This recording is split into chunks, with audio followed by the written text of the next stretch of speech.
I know that you're right there, always right by my side. You're right there.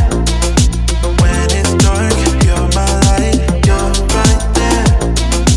In the day and at night, you're right there.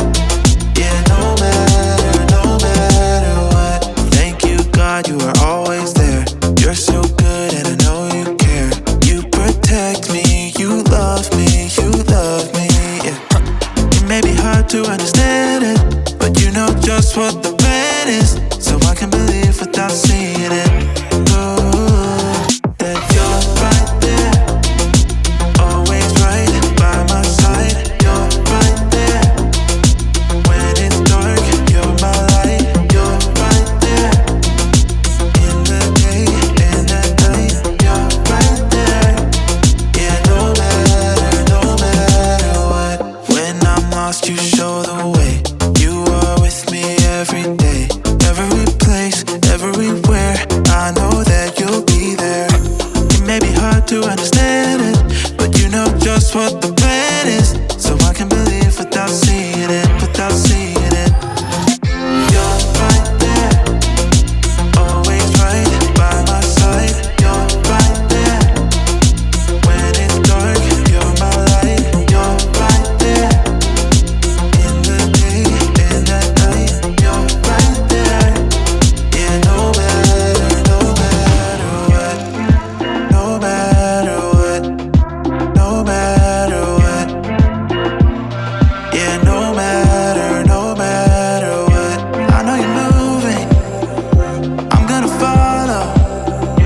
I know you're moving, so I'm gonna follow. Yeah, I know you're moving, so I'm gonna follow. I know you're moving, so I'm gonna follow.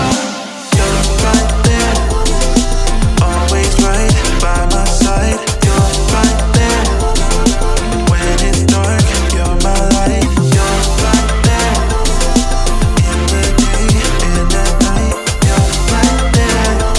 Yeah, no matter what.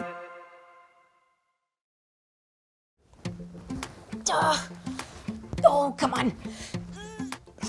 Welcome to Story Lab. This week, we're taking a look at the story of a guy on the run and the world's most uncomfortable pillow. It was probably harder than this tennis ball. Ow!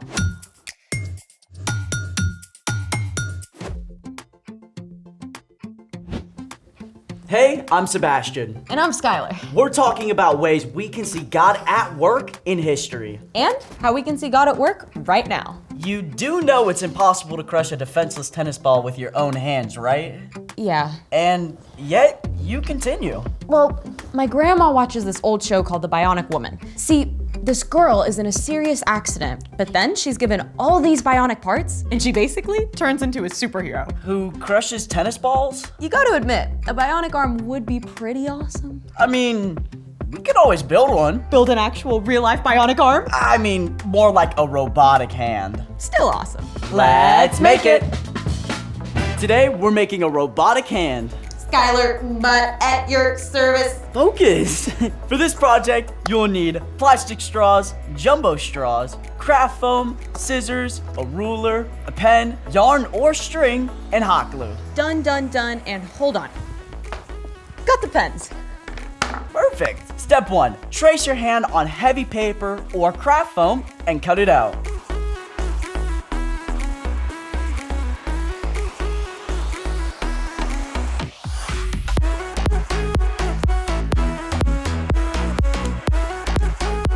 Not very robotic yet. Step 2. Cut the regular straws into shorter pieces. It's based off of your hand size. So I have small, a little bit bigger, and then larger on the palm of your hand.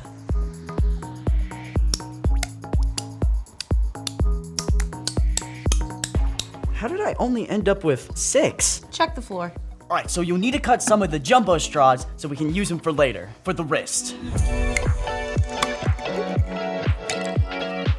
Step 3, you need to glue down the straw pieces onto your hand. Your foam hand. Right. Start at the fingertips, and then the longer pieces between your finger all the way down to your wrist should be the largest pieces.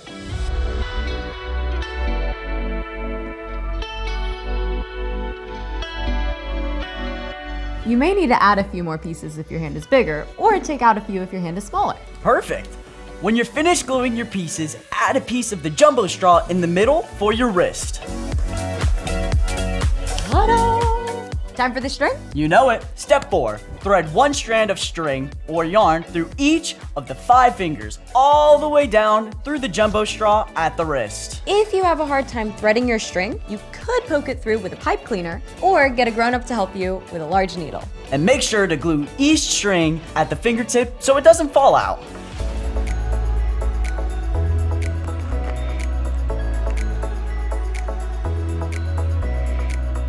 Okay, ready? Ready. So you can pull in the strings at the bottom of the hand and operate your hand.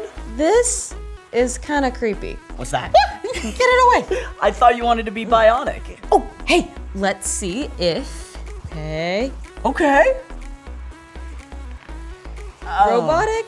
Yes. Bionic? Nope. Are you calling our robotic hands posers? Or maybe imposters. Speaking of which, there's one in today's story. It's time for... The story before the story.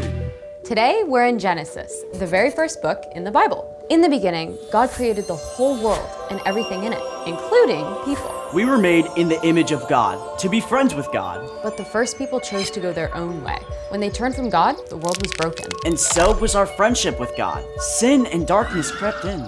Still, from the beginning, God had a plan to restore it all. God chose one man, Abraham, and promised to bless the whole world through his family. Which is where our story starts. Take it away. Hey everyone, I'm Padma. After many long years, Abraham and Sarah had a son, Isaac, just as God had promised. When Isaac grew up, he married a woman named Rebecca. And Isaac and Rebecca didn't have just one baby. Twins, Isaac. The older son, Esau, was wild and hairy. The younger son, Jacob, was not. Esau grew up to be a great hunter, while Jacob preferred to stay at home. Esau tended to be impatient. Quick, I'm starving. Give me some of that stew. While Jacob could be, let's just say, sneaky. Sure thing, bro. But first, you have to give me your rights as the oldest son. Esau was so impatient that he gave Jacob the position and money that came with being the oldest son, all for a bowl of soup. And Jacob didn't stop there. When Isaac grew old and weak, he called for Esau to give him a special blessing as the oldest son. But while Esau went hunting to prepare a meal for his father, Rebekah quickly called for Jacob. Bring me 2 young goats, and I'll prepare them for your father. Then he'll bless you instead. Apparently, being a trickster ran in the family. Jacob even covered his arms with goat hair so that Isaac, who couldn't see very well, would think he was Esau. The whole charade worked, and Isaac gave Jacob the special blessing. May God give you the richness of the earth. May nations serve you. As you can imagine, when Esau discovered what had happened, he was angry. Really angry. So angry that he actually made plans to kill Jacob. Yikes. Run away at once to my brother Laban in Haran. Stay with him until your brother calms down. So Jacob left home, alone, on the run. He was at the very beginning of a nearly 500-mile journey that would take weeks of walking. Afraid for his life, Jacob covered a lot of distance that day, and as the sun set, he was far from everything he'd ever known, in the midst of the wilderness. Jacob didn't have a tent or a cot or even a sleeping bag. He simply took a stone and placed it beneath his head as a pillow. Now, I'm not sure I'd sleep very well under those conditions, but Jacob was so exhausted, he did fall asleep, and soon he began to dream. Jacob saw a broad stairway rising up from the earth, stretching all the way up into heaven. Brilliant angels traveled up and down the steps. And what's more, the Lord stood right beside the staircase.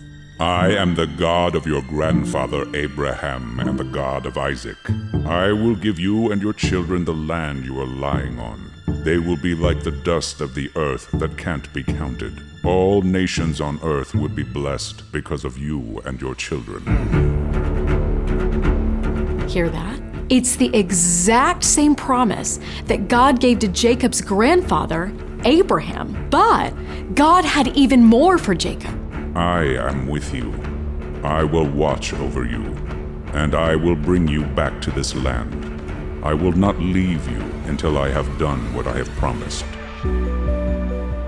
Now, Jacob knew about the one true God that Abraham and Isaac worshipped, but there's no record that Jacob himself had chosen to trust God until this moment.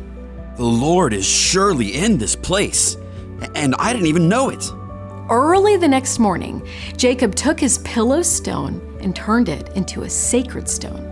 He poured oil over it as a sign that God was in that place. This place will be called Bethel. Bethel means house of God. Then Jacob made a promise to God. May God be with me. May He watch over me on this journey. May He do as He has promised so I can return safely home. Then you, Lord, will be my God. Jacob continued on his journey to Haran, where he lived for around 20 years. He married and had children, 13 of them. And eventually, Jacob did return home, just as God had promised. Jacob made many mistakes during his life and did not always trust God, but God was still with Jacob because God can work through anyone. The end. Talk about sibling rivalry. There's no way I would trade anything for a bowl of soup. Don't underestimate what being hangry can do. Fair. So, what's our part in the story? Well, Jacob chose to trust when he actually got to see God in a dream. But we don't have to see God with our eyes to have faith that God is with us. Faith is trusting in what you can't see because of what you can see. In his dream, Jacob was reminded of how God had worked in the lives of Abraham and Isaac. Today, we have the amazing privilege of seeing how God has been at work throughout history, recorded right here in the Bible. Over and over, we read how God was present with the Israelites. And God sent Jesus to live on earth with us too. Exactly. Then we see how after Jesus returned to heaven, God sent the Holy Spirit to be present with everyone, everywhere, who follows Jesus. I love knowing that even though Jacob made mistakes, A lot of mistakes. God was still with him. That's right. And you can trust that God is always with you too. Right this very second. I think you've got it. See you next time. So here's the thing. You can trust that God is with you. When you feel scared or alone. When you mess up. When you're trying something new. When you're having a great day. Or an awful day. When you're being chased by a robotic arm. Get off, get off, get off! Don't mess with Bionic Woman! Thanks for joining us in the Story Lab. See you next time.